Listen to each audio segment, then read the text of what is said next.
À l'heure actuelle, on est 130, 140 licenciés. Donc oui, il y a beaucoup plus de gens qui se sont mis à courir.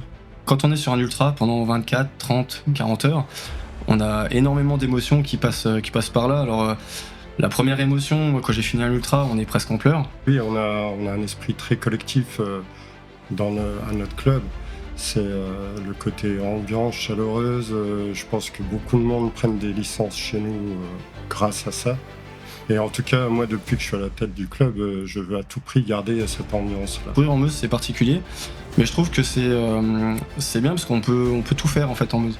On n'a pas forcément cette technicité de la montagne, mais on a du plat le long de la vallée de la Meuse, on a des coteaux, on a les tranchées, enfin voilà, c'est vraiment varié. Cette course à Duny va être aussi un moyen d'aider la lutte contre la maladie de Charcot, puisque 2 euros par dossard seront versés à l'association collective Solidarité Charcot.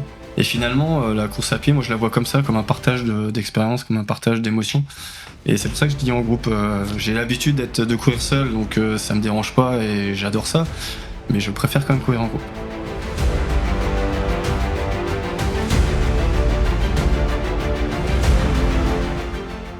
Courir, un geste simple, presque instinctif, et pourtant la course à pied n'a jamais eu autant d'engouement. Du jogger du dimanche aux passionnés d'ultra-trail, des chemins forestiers aux routes de campagne, la Meuse n'est déjà pas à cet engouement.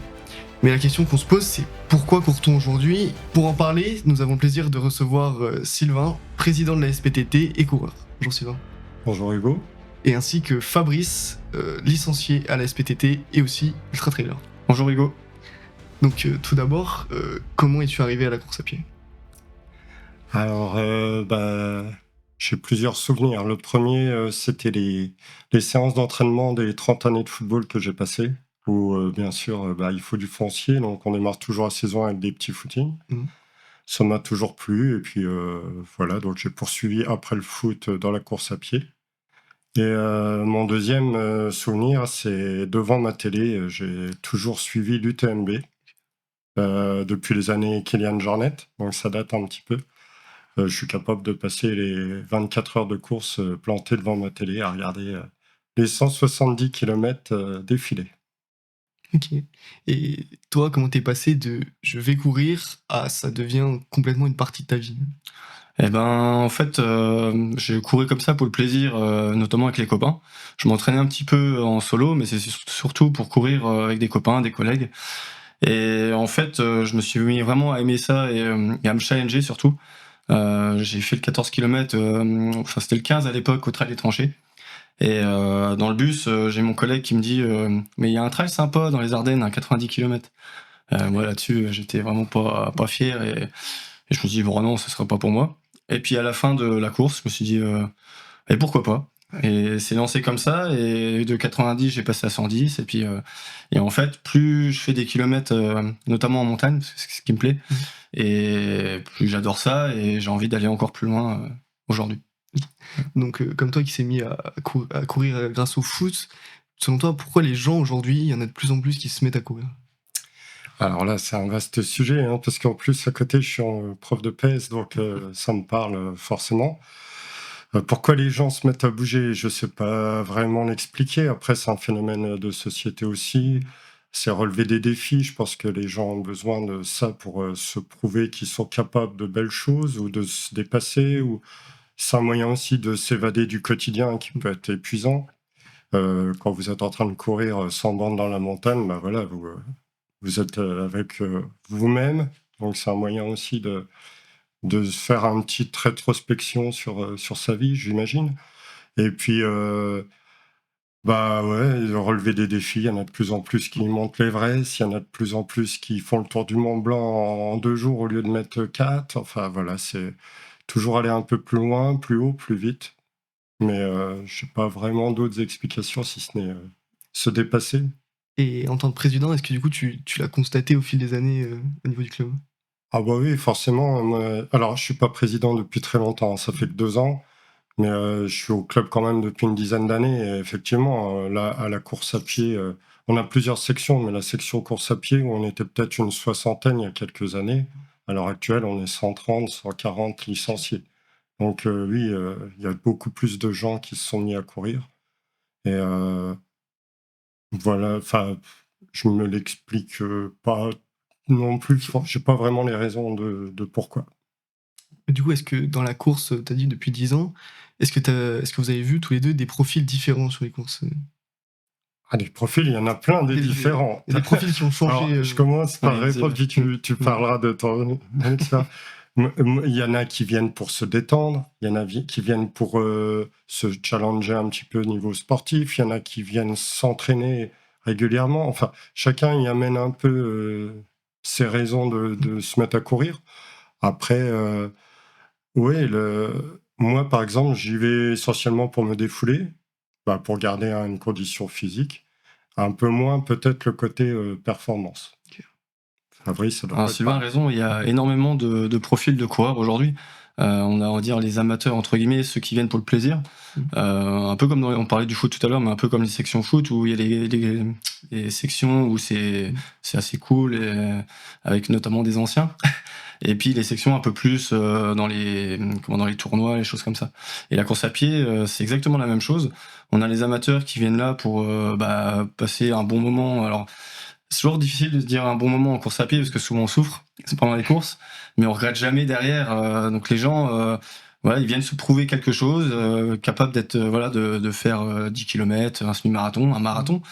Et puis il y a des profils un peu plus, oui, un peu plus challenger et performance. Et aujourd'hui, moi, les profils que je vois au niveau de ces coureurs-là, c'est que les gens sont de mieux en mieux préparés. Aujourd'hui, il y a beaucoup de coachs sportifs, il y a beaucoup d'applications sur le téléphone. Donc tout ça fait que les gens, ils arrivent sur des courses avec beaucoup plus de moyens déjà, parce que la course à pied, comme le foot, comme beaucoup de choses, beaucoup de sports aujourd'hui, il y a de l'argent en jeu. Et donc ils viennent avec plus de matériel, d'informations sur la nutrition, sur les baskets, sur voilà les choses comme ça, et notamment l'entraînement où il y a vraiment des caps qui sont passés. Et aujourd'hui, ouais, on voit que les chronos défilent. Là, ce week-end, sur le marathon, on a eu un record sous les 2 heures. Ouais. Voilà, et je pense que c'est pas fini aujourd'hui. Ouais. Donc, est-ce que tu as dit que c'était il y en a qui couraient pour le plaisir, mais est-ce qu'avec les réseaux sociaux, tu vois qu'il y en a qui sont là simplement pour prouver? Je pense que oui. On veut déjà souvent prouver à nous-mêmes. Moi, quand je fais un ultra, c'est pas pour les autres, hein, au démarrage, c'est pour moi, pour vivre plein d'aventures et plein de choses différentes au sein du ultra. Mais c'est vrai qu'aujourd'hui, avec les téléphones, on veut prouver beaucoup de choses aussi à notre entourage. Et là, par exemple, j'étais spectateur au marathon de Paris il y a pas longtemps, et on en voit plein qui se filment, voilà, sur le marathon de Paris, voilà, et sur les réseaux sociaux, sur Facebook notamment, on voit plein d'images, plein de vidéos de coureurs qui viennent se prouver qu'ils ont fait le marathon, qu'ils ont vécu l'ambiance marathon. Et je pense que les réseaux sociaux font beaucoup de bien aux épreuves sportives, parce qu'au final, bouger, pour moi, c'est bien. Donc, ça fait 10 ans que tu cours à Verdun, du coup. Oui. Et du coup, est-ce que c'est différent de courir en Meuse? Est-ce que c'est plus compliqué? Alors, compliqué, je ne sais pas. Différent sans doute de courir ailleurs. Chaque région doit avoir sa particularité, sa spécificité. Comme Fabrice court beaucoup en montagne, chez nous, il n'y a pas de montagne. C'est vraiment très particulier pour l'avoir un peu effleuré, un peu vécu, ce petit rêve de courir en montagne. Ça n'a rien à voir. Donc, courir chez nous, c'est bien, c'est varié. Alors, à l'inverse, il y en a beaucoup qui viennent courir chez nous et qui sont très surpris parce que, par exemple, sur Verdun, on a les champs de bataille à Douaumont et c'est très escarpé. C'était jamais sur du plat. Il faut toujours relancer. Donc, au final, ils sont pas habitués. Certains préfèrent se taper 3 km de montée plutôt que de faire monter, descendre. Donc, oui, c'est assez particulier la Meuse. Je suis pas. Ouais, c'est vrai que chez nous, on peut pas s'entraîner pour les ultras en montagne comme des montagnards, c'est-à-dire qu'on n'a pas la technicité ni les kilomètres verticaux qu'en montagne il est facile de trouver, notamment pour travailler les descentes, parce que Ouais. c'est souvent les C'est ce que descentes. j'allais te dire, parce que c'est vrai que ce qui m'a marqué, j'en ai pas fait beaucoup, mais on parle toujours des montées. Mais alors les descentes, ouah, c'est compliqué. Alors après, on a la chance quand même d'être dans une région et un département qui est vallonné, donc on a quand même des côtes qui font entre 60 100 mètres de dénivelé. Et pour préparer des ultra-trails, moi je fais beaucoup d'allers-retours dans les côtes pour faire du dénivelé, parce que quoi qu'on en dise, si on veut faire vraiment un ultra et être préparé, il faut faire du dénivelé. Et comme Sylvain l'a dit, on a la chance d'avoir, enfin la chance, on a nos tranchées et nos champs de bataille. Et moi, je mets souvent plus de temps à me remettre du trail des tranchées qu'un ultra, parce qu'il est très joueur. Il y a des relances sans arrêt, des trous, et c'est beaucoup plus difficile musculairement au trail des tranchées qu'un ultra finalement où on va marcher beaucoup pendant les montées et on essaie de limiter la casse en descente. Donc ouais, c'est particulier. Courir en Meuse, c'est particulier. Mais je trouve que c'est bien parce qu'on peut tout faire en fait en Meuse. On n'a pas forcément cette technicité de la montagne, mais on a du plat le long de la vallée de la Meuse, on a des coteaux, on a les tranchées. Enfin voilà, c'est vraiment varié. Et ce côté rural de la Meuse, est-ce que ça renforce un peu l'esprit collectif à la SPTT? Ah, je suis peut-être, je sais pas. Alors, je me suis jamais posé la question. En tout cas, oui, on a un esprit très collectif à notre club. C'est le côté ambiance chaleureuse. Je pense que beaucoup de monde prennent des licences chez nous grâce à ça. Et en tout cas, moi, depuis que je suis à la tête du club, je veux à tout prix garder cette ambiance-là. Ici, on aime se retrouver, on aime prendre soin de l'autre, et voilà, ça c'est cool et je veux le garder. Donc tu décrirais la SPTT comme familiale? Ah, complètement, ouais. Ok, Oui. c'est ça. Et donc c'est pas uniquement de la course à pied quand même. Qu'est-ce que tu pourrais nous parler des autres disciplines au sein du club? Ah oui, il y a plusieurs sections. Donc, on a la marche un peu sous toutes ses formes, marche dynamique, marche sportive, marche bungee. Alors, c'est avec des bâtons à ressort. On a la marche nordique avec les bâtons. On a des cours de pilates, renforcement musculaire. On a du yoga qui est nouvellement mis en place depuis 1 an à peu près. On a le canicross, canitrail. Donc, c'est les courses un peu comme nous du trail, mais avec un chien tenu en harnais.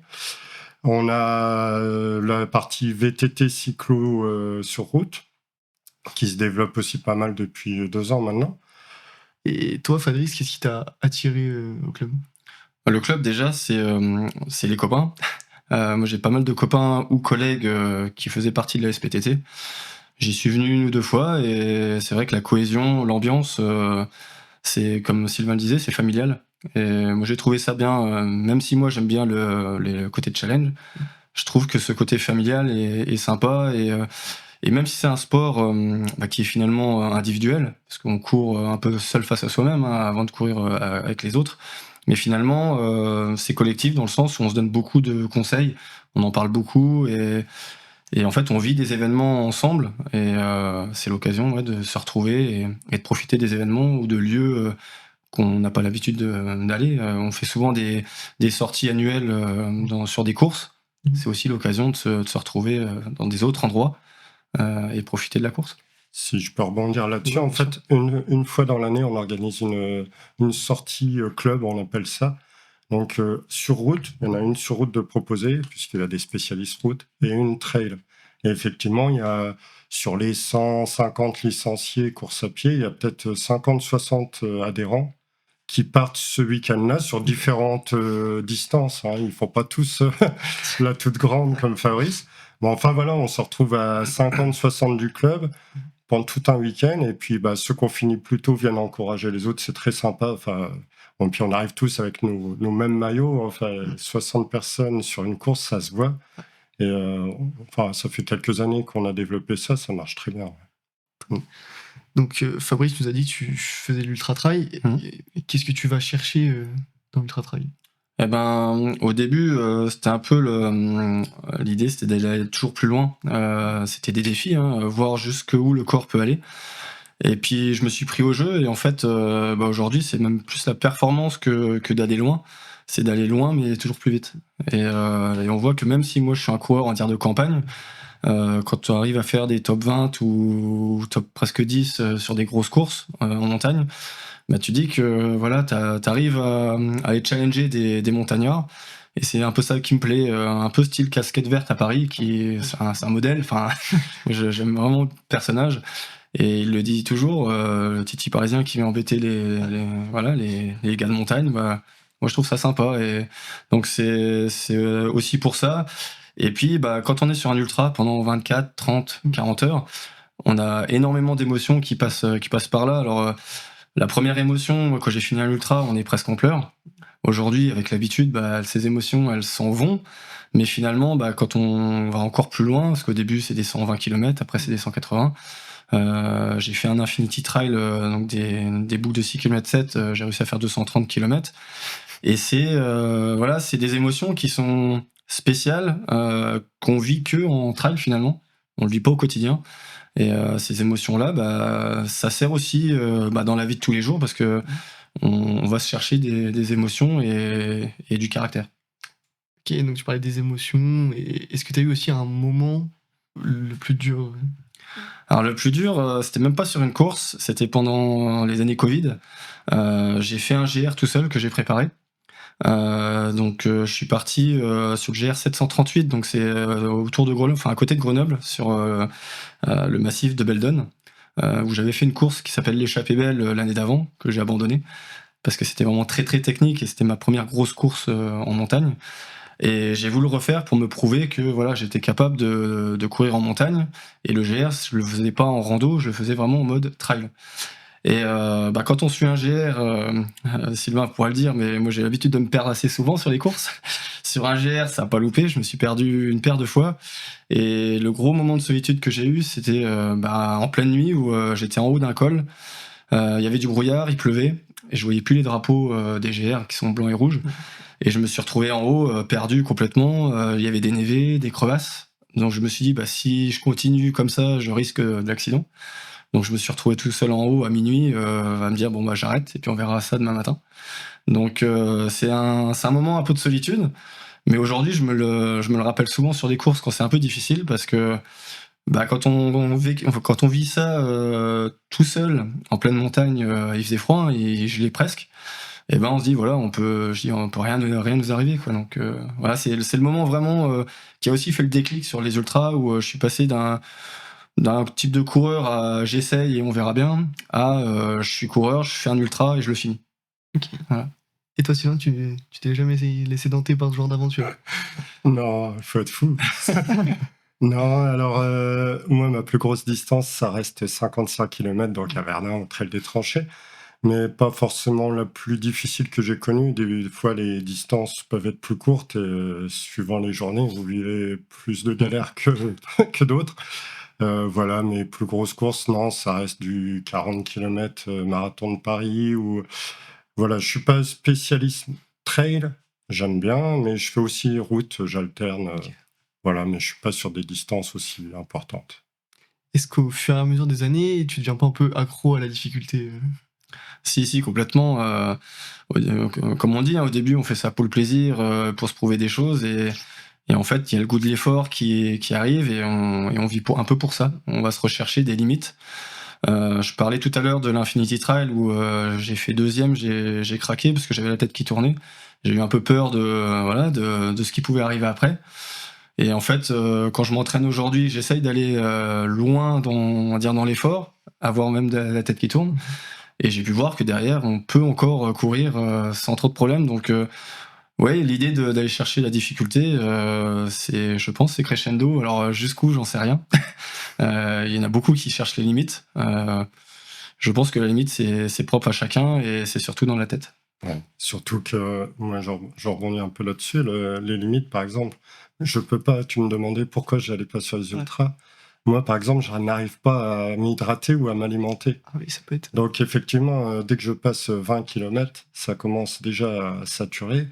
Et je finis en très, très sale état mes trails. Alors que sans doute, Fabrice les finit beaucoup mieux au bout de 170 km. Mais on n'est pas tous égaux là-dessus. Et voilà un facteur qui explique aussi, mais ça rejoint aussi l'état de santé à la fin. Ouais, c'est ça. Donc tu parlais de tes difficultés dans l'ultra trail, mais est-ce que ta plus grande difficulté, ce serait pas d'être tiré à l'UTMB? Merci pour le clin d'œil, c'est vrai. Parce que malgré ton niveau, est-ce que c'est pas un peu injuste? Alors le niveau, comme je disais tout à l'heure, j'ai un niveau correct, mais comparé encore aux élites, je suis encore très loin de ces gens-là. C'est des extraterrestres pour moi, et quand tu les vois grimper en montagne, t'as l'impression de reculer. Mais non, je vis pas ça comme une injustice. C'est sûr que le tirage au sort, quand il est négatif, je commence à avoir l'habitude, ça fait 8 fois. On est forcément déçu. Après, il y a énormément d'ultras en France, en Europe et dans le monde. Donc s'il y a besoin, il y a ce qu'il faut. Maintenant, par rapport à l'UTMB, il y a des petites choses forcément qui sont difficiles à comprendre. Le UTMB à Chamonix, c'est censé être les finales, parce qu'il y a tout un parcours UTMB pour avoir la chance d'être tiré au sort. Et aujourd'hui, quand tu vois qu'il y a des coureurs qui n'ont jamais fait de 100 miles, parce qu'il y a des fois, il y a des 115 km qui sont qualificatifs pour être tiré au sort sur l'UTMB, le 100 miles, le 160 km. Bah voilà, c'est quand on n'a jamais couru 100 miles, des 160, 180 km, il y a un palier entre 110 et 160. Et on retrouve beaucoup aussi de coureurs qui ne terminent pas, ou alors qui dépassent les barrières horaires sur l'UTMB. Je trouve que c'est un petit peu dommage. Maintenant, c'est le seul regret que j'ai par rapport à l'organisation. Après, c'est bien aussi de donner la chance à tout le monde de pouvoir le faire. Mais par rapport à cet aspect final, je trouve ça un peu dommage voilà, de pas remonter un peu le curseur et au moins que les gens qui s'inscrivent sur le 160 km aient déjà fait des 160 km. Je peux t'illustrer un peu la chose parce que moi j'ai été tiré au sort l'an passé pour le marathon du Mont Blanc. C'était seulement 42 km, mais par exemple très mal préparé et j'ai dû abandonner. Donc ça rejoint un peu ce que tu es en train de dire. Moi j'avais sans doute pas le niveau pour être là-bas, ou du moins pas dans l'état physique où j'étais. D'accord. Donc qu'est-ce que tu vas tenter maintenant pour essayer de... Je me suis toujours dit que de toute façon, c'est mon rêve quand même de faire l'UTMB, c'est la course la plus connue. Il y a des références, il y a les meilleurs ultra-trailers au monde qui s'y donnent rendez-vous, donc ça donne forcément envie.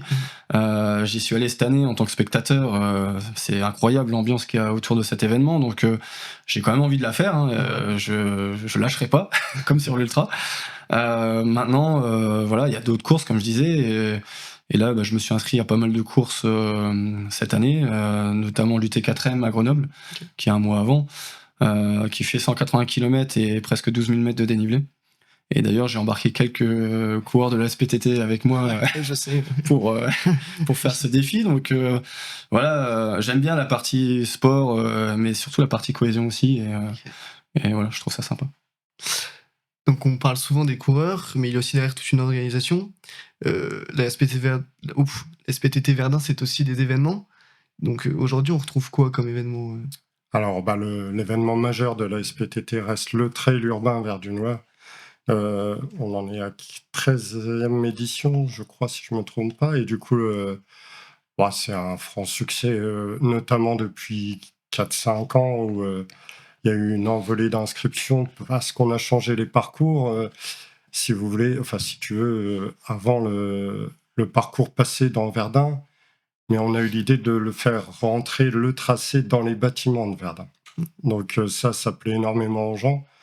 Cette année, par exemple, ils sont passés dans le lycée Marguerite, que beaucoup ont connu plus jeune en étant écoliers. Il y a eu le passage dans l'EHPAD Sainte-Catherine, où alors là, ça a été phénoménal. On a eu un accueil formidable des résidents qui étaient contents d'avoir de la visite. On rentre dans l'Estaminet aussi, qui est un bar très connu de Verdun pour se désaltérer en fin de course, voilà.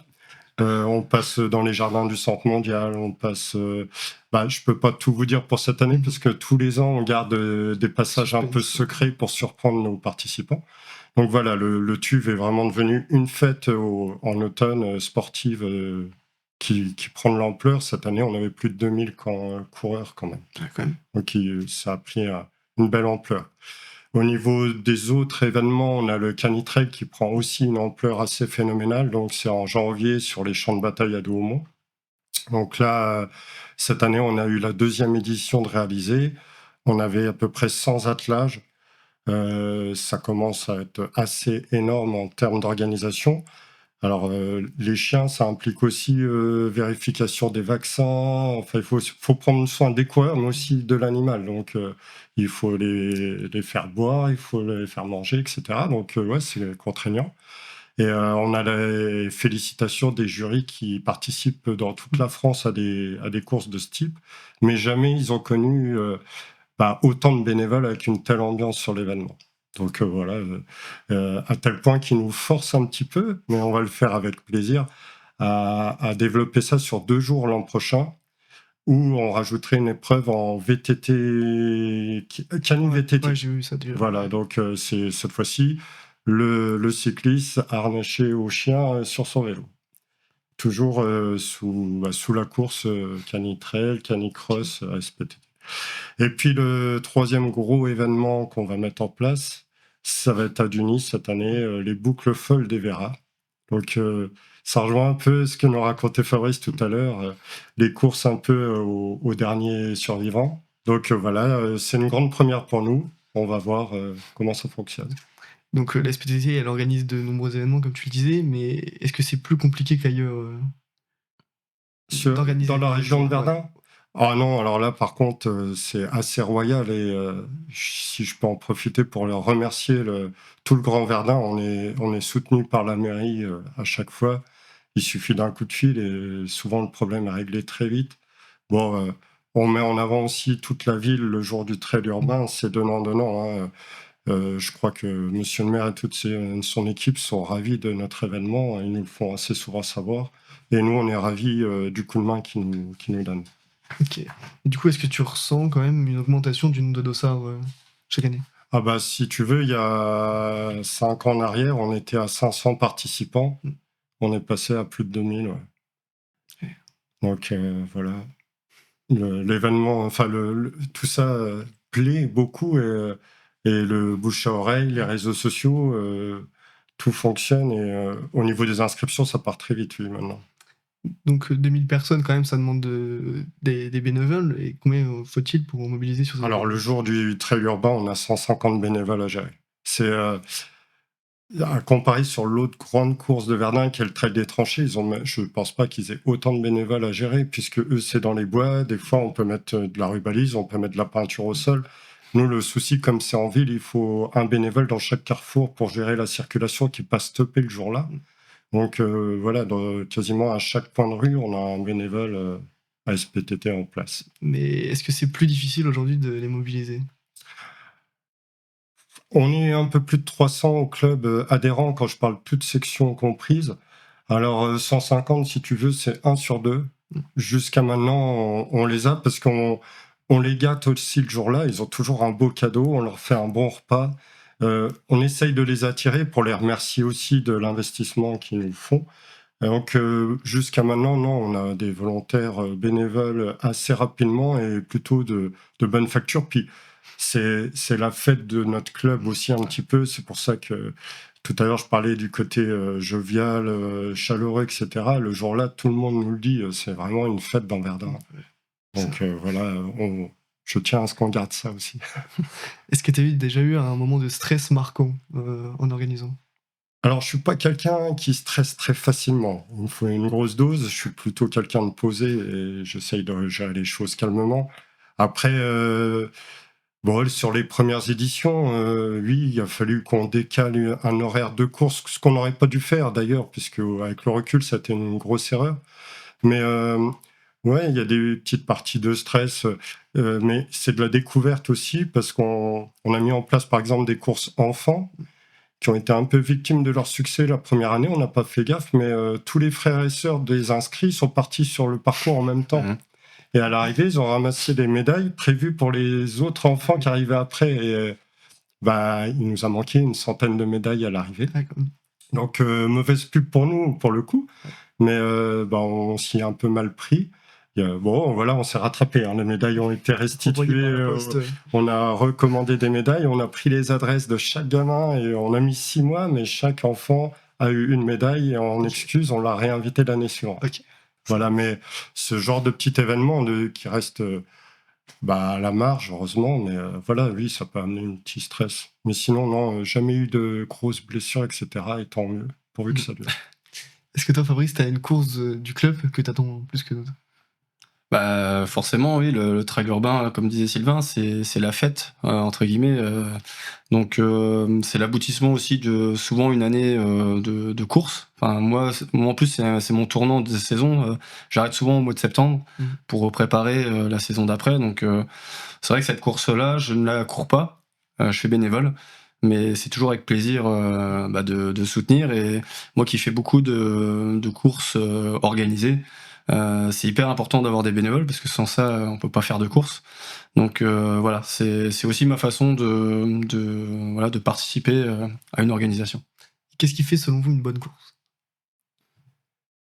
L'organisation, déjà, moi, je n'ai pas fait d'énormes courses au niveau de Fabrice, mais je pense qu'une bonne organisation, ça se voit assez vite, que ça soit fluide, tu récupères ton dossard assez rapidement, tu perds pas trop de temps sur la dépose des sacs, peut-être, la récupération des consignes. Et puis l'ambiance aussi, qui reste, pour moi, je pense, importante. Et puis, je dirais, le terrain sur lequel tu évolues fait beaucoup aussi.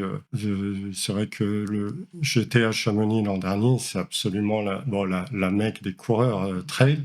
Mais alors, c'est absolument magique d'être sur la place du Triangle au départ d'une course là-bas. Enfin, moi, c'était mon rêve sur l'UTMB que je n'arriverai pas sans doute à faire dans ma vie, mais là, le fait d'être sur le départ, qui est le même départ pour le marathon du Mont Blanc, c'était absolument magique. Donc, certains lieux, oui, marquent. Je pense que la course Trail des Tranchées est victime de son succès aussi par son devoir de mémoire en passant sur les champs de bataille. Donc, les gens ont envie de rendre un hommage aux poilus de cette façon-là. Moi, je suis assez d'accord avec Sylvain. Pour organiser une course, il faut 3 gros paramètres, hein. C'est l'organisation, les bénévoles et les coureurs. Et s'il manque un des 3, qui est pas au rendez-vous, ça va pas. Et comme voilà, une organisation qui est bien huilée, comme disait Sylvain, bah, ça se voit très vite. Ensuite, les bénévoles, parce que quand tu as des bénévoles qui ont envie, qui font la fête sur le parcours, les coureurs ils le ressentent et ça matche bien. Nous on a organisé aussi une course, le semi-marathon des coopératives au mois de septembre l'année dernière. On était quelques habitués des courses à pied. On a essayé de prendre le bon de chaque côté, on a essayé de mettre l'ambiance sur le terrain et ça s'est vu. En plus si tu as la chance d'avoir la météo avec toi, c'est parfait. Donc voilà, il y a ces 3 paramètres là, mais il n'y en a pas un plus que l'autre parce qu'il faut une bonne organisation, des bons bénévoles et les coureurs qui soient à la fête. Vous nous parlez beaucoup de l'ambiance, donc est-ce qu'en trail, les gens courent encore pour le chrono? C'est comme on disait tout à l'heure, il y a une partie qui court pour le chrono et d'autres plus pour le plaisir. Je pense qu'il y en a quand même beaucoup pour le chrono, même moi je suis pas élite, mais chacun à son niveau. C'est-à-dire que celui qui veut faire pardon un marathon en 5 heures, c'est déjà un exploit. Et voilà, donc je pense qu'il y a quand même des gens qui se défient et qui veulent faire un chrono, et d'autres, c'est pour l'ambiance et la fête. Donc on va revenir sur la course de Duny. Comment est-ce qu'elle est née? Elle est née dans ma tête de plein de façons différentes. Il y a quelques années, en fait, j'ai un ami avec qui j'ai joué au foot pendant 30 ans qui a été atteint de la maladie de Charcot. Et on l'a baladé en joëlette sur les parcours du Trail des Tranchées. Sacrée expérience, ça m'a beaucoup marqué. Moi, j'étais pilote de la joëlette durant 17 km. Et je me suis dit, on va essayer de poursuivre cette lutte un petit peu de manière sportive. Donc voilà déjà pourquoi le retour à Duny. Cet ami-là, c'est Sébastien Brunella, donc il est de Duny, sa famille est de Duny. Il est décédé il y a quelques années maintenant. Et donc je ne me voyais pas faire ça ailleurs. Donc cette course à Duny va être aussi un moyen d'aider la lutte contre la maladie de Charcot, puisque 2 € par dossard seront versés à l'association collective Solidarité Charcot. Et voilà. Ensuite, le départ et l'arrivée vont se faire, et le village trail va se faire au niveau du stade de foot, là où j'ai passé une grande partie de ma vie, et Sébastien aussi. Donc, très porteur de sens pour moi. Le Football Club de Duny est partenaire de cette course, ainsi que les Héros de Duny, où c'est mon papa et mon tonton qui sont aussi présidents, donc ça facilite un peu la mise en place de tout ça. Mais j'avais pas envie de faire une course juste à SPTT. J'avais envie d'y mettre plusieurs assos pour développer un peu le côté sympathique et puis montrer aussi toute cette solidarité pour lutter contre cette maladie. Et puis la formule après en backyard, donc c'est des boucles à répétition, il va y en avoir 3 à réaliser. Donc la première boucle, vous avez 14 km à réaliser en moins de 2 heures. Si vous êtes en moins de 2 heures, vous pouvez prétendre et vous aligner à la deuxième boucle. Si vous arrivez après 2 heures, vous êtes éliminé. Donc pourquoi ce choix de boucle? Tout simplement pour faire durer un peu la chose. Alors déjà, pour faire un trail, parce que le problème du trail urbain vers Dunois, c'est qu'on l'installe en 2 jours, La course a lieu le dimanche matin. En 3 heures, c'est réglé et il faut tout ranger dans la foulée. Donc, si vous voulez, au niveau de l'organisation, on n'a pas trop le temps de souffler, d'en profiter. On fait la fête sur le moment de la course, mais c'est très, très vite réglé. Alors là, déjà, la course aura lieu le samedi, donc on pourra ranger que le dimanche. Et puis, on va faire durer un peu les choses et pour rien vous cacher, il y aura une petite fête pour les bénévoles en fin de journée. Donc, voilà. Pourquoi le trail en boucle après? Parce que c'est aussi une formule un peu piquée aux États-Unis avec la fameuse Barclay, où ils cachent un peu des pages d'un bouquin à trouver. Alors là, si vous voulez, ils vont tourner, la première boucle va tourner dans un sens autour de Juni, la deuxième en sens inverse, et la troisième partira en sens tiré au hasard et en nocturne. Ok. Voilà. Donc à qui elle s'adresse cette course? À tout le monde. À tout le monde, j'ai envie de vous dire, tout simplement parce que tant pis pour celui qui va juste faire les 14 premiers kilomètres de la première boucle. L'idée, c'est quand même de montrer qu'on se bat pour la maladie. Voilà, c'est surtout ça l'idée essentielle. Maintenant, comme on le disait tout à l'heure, il y en a toujours qui vont venir pour exploser le chrono, il y en a qui vont venir pour la performance et faire pas une, mais 3 boucles. Chacun y mettra ce qu'il aura envie d'y mettre. Mais moi, j'ai envie que les gens viennent aussi pour Sébastien, un peu en sa mémoire, et puis pour la lutte. Et c'est pour ça aussi qu'on a rajouté une marche populaire qui est ouverte à tous, non chronométrée, donc eux, ils n'auront qu'une boucle à réaliser. Alors oui, 14 km, on n'arrête pas de me dire un peu partout, ça fait beaucoup pour une marche, mais bon, beaucoup, quand vous voyez les souffrances qu'a connues Sébastien sur son fauteuil, etc., je trouve que 14 km, ça va bien se faire. Ouais. Voilà. Donc tu nous as parlé que tu avais réalisé l'Infinity Trail. Donc qu'est-ce que ça t'inspire les formats en boucle? À la base, j'étais pas forcément fan, parce que j'aime bien quand je cours sur un ultra trail en montagne, même si au final on regarde souvent ses baskets et juste devant soi, il y a quand même des super paysages et moi sur chaque ultra trail j'ai des photos qui me reviennent en mémoire de paysages, de coucher de soleil, de lever de soleil qui sont magnifiques. Et c'est vrai que des boucles, on se dit bah ouais ça va être rébarbatif, voilà. Finalement, j'ai voulu quand même en faire une l'année dernière pour me tester et puis pour voir en fait tout simplement parce que je suis assez curieux.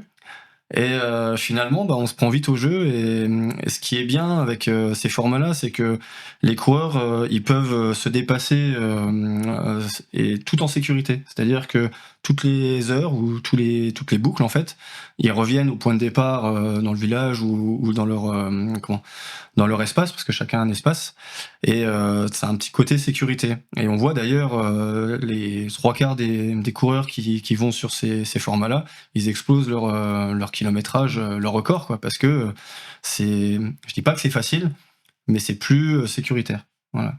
Et donc, ce qui est un peu particulier sur ces formats-là, c'est que au bout d'un moment, les muscles se raidissent, parce qu'on s'arrête toutes les heures. Enfin, moi, pour ma part, c'était quasiment tous les 50 minutes. Donc, on a 10 minutes où on se restaure, on s'hydrate, ce qui est hyper important.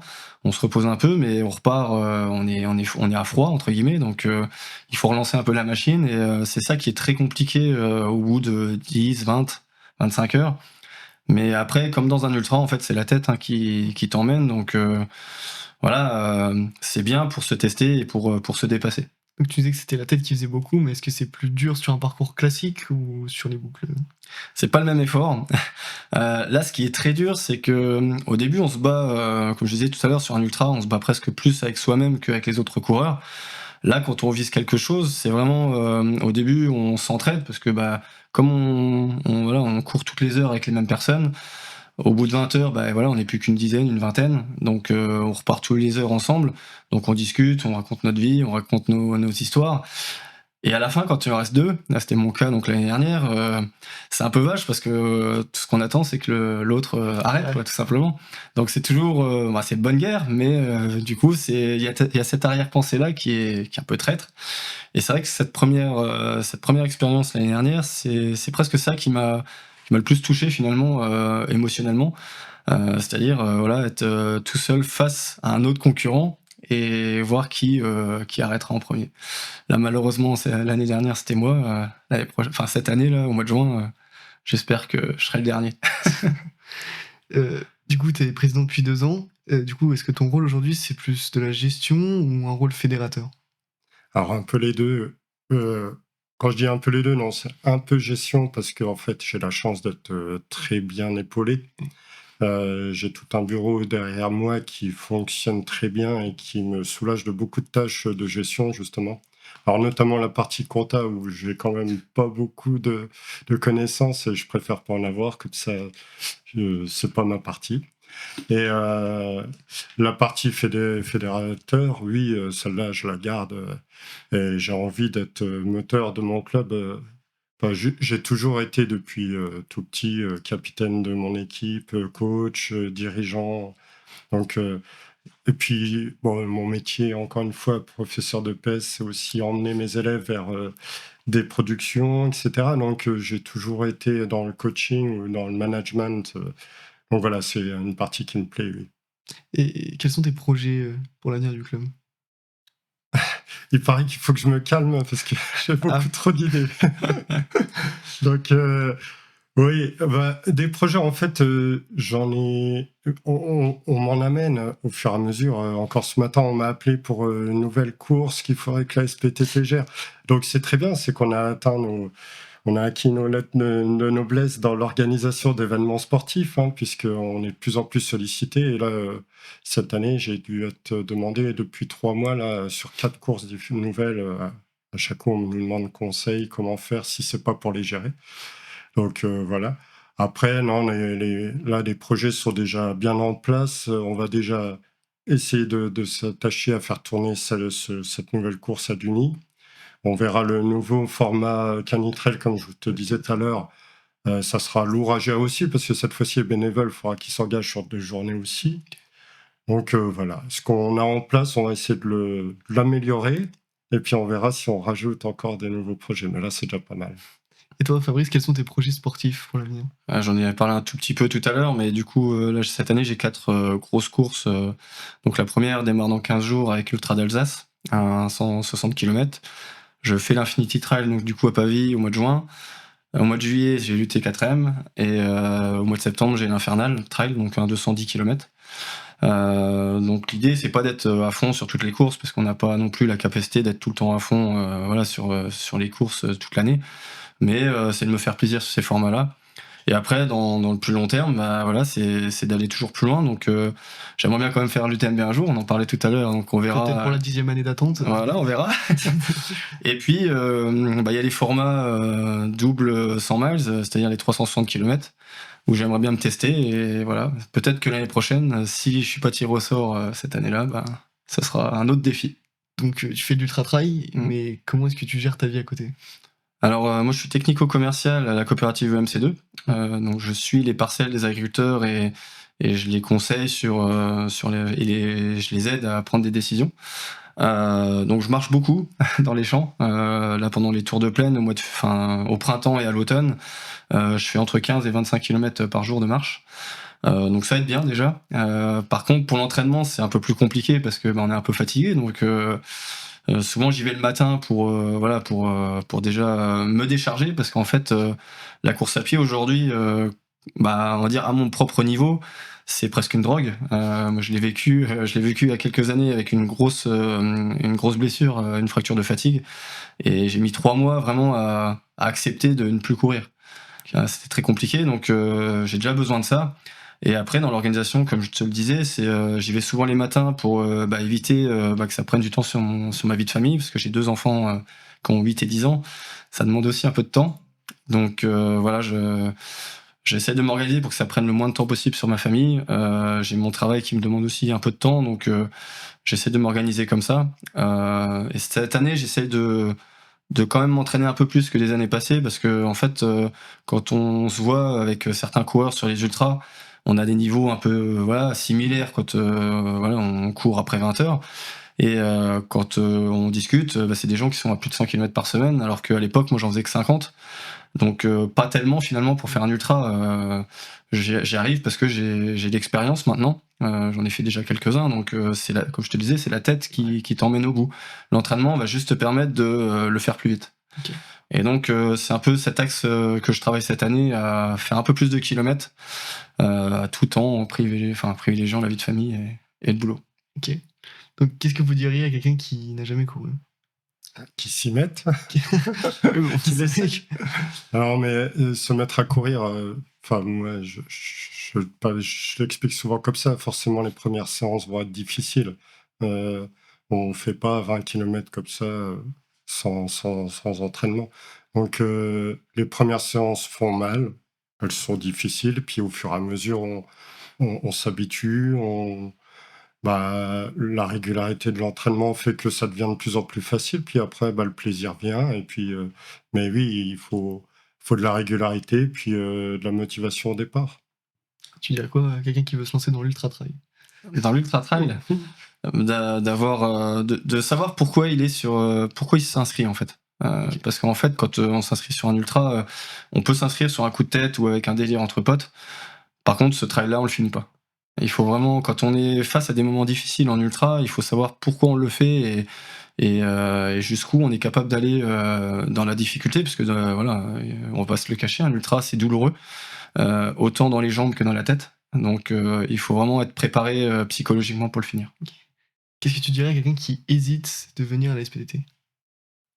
Alors il peut essayer quelques semaines et puis si ça lui plaît pas, bah, on le laisse, poursuivre sa vie tranquillement. Puis si ça lui plaît, bah, le grand malheur, c'est qu'il signe une licence chez nous.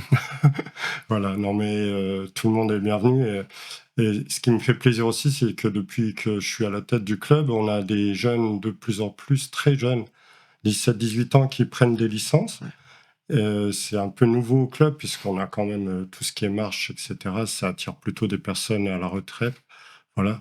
Mais en tout cas, la course à pied, attire des jeunes et puis aussi, bah, des personnes comme Fabrice, très performantes, ce qu'on n'avait pas forcément au club avant.